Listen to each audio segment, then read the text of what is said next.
Troje sjajnih ljudi koji sjede na našemu plavom kauču. Prije svega pobjednik prve sezone The Voice Kids Hrvatska, Marino Vrgač, ipak najveća zvijezda ovdje. Njegova mama Manda, dobar dan i dobrodošli. I voditelj projekta Dječji Eurosong Tomislav Štengl, naš kućni čovjek koji će nam reći naravno malo više o ovome natjecanju, ali Marino, moram početi s tobom. Proljetni su praznici, jesi jedva dočekao, što sad radiš? Pa, proljetni su praznici, jedva sam ih čekao da se malo odmorim. Piće oko 5, ali za mene i 6 ovaj dan još. Pa to je jako lijepo. Reci, je li malo prošlo ono uzbuđenje oko pobjede na The Voice Kidsu? Nastupaš li još uvijek, zovu li te na koncerte? Pa nastupam još svugdje i to nakon Voice-a sve super je. I kad me vide u gradu, jave mi se Marino, pobjednik The Voice Kids. To je lijepo. Javljaju li ti se vršnjaci ili se javljaju i mame i tate? Ko te zaustavlja? Pa i vršnjaci, i mame i tate. Jel mamu zaustavljaju da kažu pa kako vam je mali, pa bio je baš sjajan i to? Pa naravno, svi komentiraju, podržavaju, gledali su, pratili su, tako da zaista Ima doista razloga. Sjajan pjevač, ali vrlo šarmantan mladić, da to tako kažem. Prijave su za novu sezonu The Voice Kids. Vjerujem da roditelji potencijalnih kandidata promišljaju bili djeci dopustili da se jave, jer to je ipak infrastrukturno relativno teško za riješiti. Dakle, jednako kao što se on natjecao, natjecali ste se i vi. Trebalo je organizirati vrijeme škole, vrijeme njegovih, ne znam, sportskih aktivnosti i niste mogli odabrati veću udaljenost, dakle vi ste iz Ploča dolazili u Zagreb. Kako ste to sve uspjeli? Pa evo zapravo sama produkcija bi zaista svake pohvale od samog početka na vrijeme bi sve javili, tako da su nam baš dali prostora da se možemo zaista organizirati. Ja kako radim u školi, evo uspjela sam sa svojim kolegama sve to izdogovarati na vrijeme, tako da nije bilo tu problema. A put i tako, pratili smo prognozu, gledali smo nekad ovako, nekad onako, ali zaista se isplatilo i uspjeli smo sve polovati. Što je nekako najvažnije u cijelom? Taj The Voice Kids mi se čini da je zapravo jedan cijeli proces, na neki način čak i odrastanja. Što je donio vama, što Marinu? Što vam se čini? Što se promijenilo i u vašem odnosu, ali recimo i u njegovom odrastanju u tom trenutku? Pa svakako, zapravo sve je bilo neočekivano. Marino je apsolutno doživio neku novu viziju sebe, čini mi se. Od onog jednog tihog malog dječaka koji svi su, potom je zapravo bio i poznat na samom početku, da bi na kraju stvarno izgradio se u jednu osobu vrlo zreliju. I sad još dolazi novi izazov, nastupit ćeš na dječjem Eurosongu. Kako si reagirao kad su ti rekli evo da ćeš biti hrvatski predstavnik? Pa da ću biti hrvatski predstavnik, ja sam se jako iznenadio. Nisam mogao vjerovati da ću biti predstavnik Hrvatske i da ću pjevati na dječjem Eurosongu. Eto, ali naš Tomislav Štengl ga je ipak s vremenom uvjerio u to. Nije ga trebalo puno uvjeravati, tako da on će sigurno nastupiti. Po čemu razlikuje li se ovaj dječji Eurosong od onog odraslog Eurosonga i po čemu? Pa, mislim, razlikuje se već po samoj atmosferi.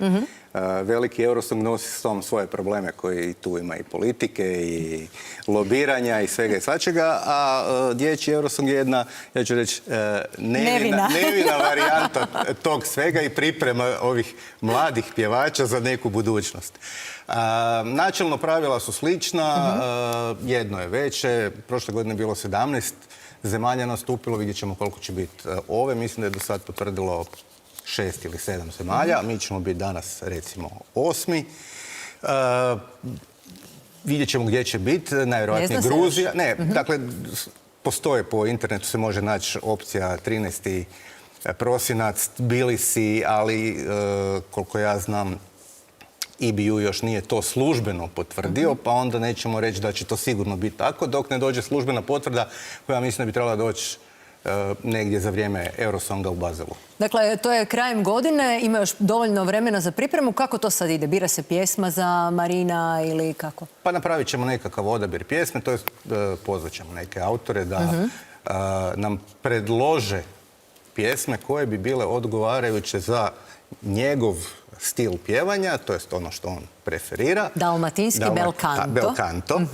I da vidimo kakvi bi bili to tekstovi da budu prilagođeni njegovom uzrastu i dječjem Eurosongu. Jasno. Evo, na primjer, prošle godine pobjedio kako se zove, Andrija Putkaradze iz Gruzije koji je napisao pismo mami. Pa je neko to uglazbio. Dakle, vidjet ćemo što ćemo dobiti, onda će Marino s nama sjest, pogledati koje su to pjesme, dati svoje opaske, što mi se sviđa, ne sviđa, što bi promijenio, jer i on mora sudjelovati kreativno u tom procesu i snimit ćemo ih sve, vidjeti koja mu najbolje paše, koja se njemu najviše sviđa, mami naravno, bez maminog odobrenja ništa. I onda ćemo odabrati pjesmu s kojom ćemo ići na dječji Eurosong. Sjajno. Kakve su tvoje želje i očekivanja od Eurosonga? Osim što ćeš vidjeti neku daleku zemlju u kojoj gotovo sigurno nisi bio, ni ja nisam bila u Gruziji. Pa želje su mi da posjetim taj grad, da upoznam drugu djecu, da predstavim Hrvatsku i da ostvarim svoj san.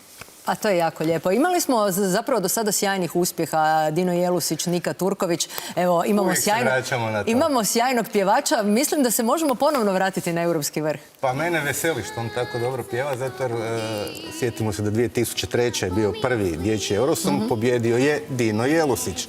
Druge godine, ja mislim da je pobjedila Španjolska, a mi smo bili odlični drugi sa Nikom Turković. Sad su to naši pjevači već u zrelim godinama i etablirani, pa tako najvjerojatnije će i Marino za 20 godina pričati kako sam ja bio na dječjem Eurosongu. To mi je jako lijepo. Za kraj, naravno, mamu ću zamoliti da iz svoje perspektive ususret novoj sezoni The Voice Kidsa zapravo drugim roditeljima kaže i potakne ih zašto treba djecu prijaviti na to. Je li to neko iskustvo koje djetetu može donijeti dobro? Zaista fantastično iskustvo koje ga je izgradilo u nekom novom smjeru. Toliko toga je naučio, opustio se, cijelo vrijeme uživao i mi roditelji smo uživali i zaista preporučujem svim roditeljima ako se iti male dvoume da ih prijave. Marino, želim ti puno sreće. Odaberi neku odličnu pjesmu koja će ti baš ležati tako da šarmiraš sve na Eurosongu. Tomislave, tebi hvala što si došao. Prvo sreće na velikom Eurosongu, onda na malom. Ja ću samo reći, prijavite se na Voice Kids.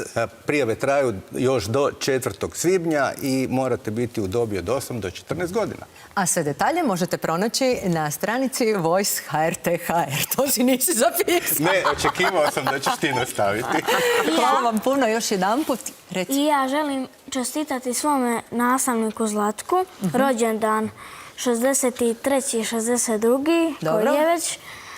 Eto, samo mu želim sretan rođendan, neka mi je živ i zdrav. Super, i mi se pridružujemo najboljim željama.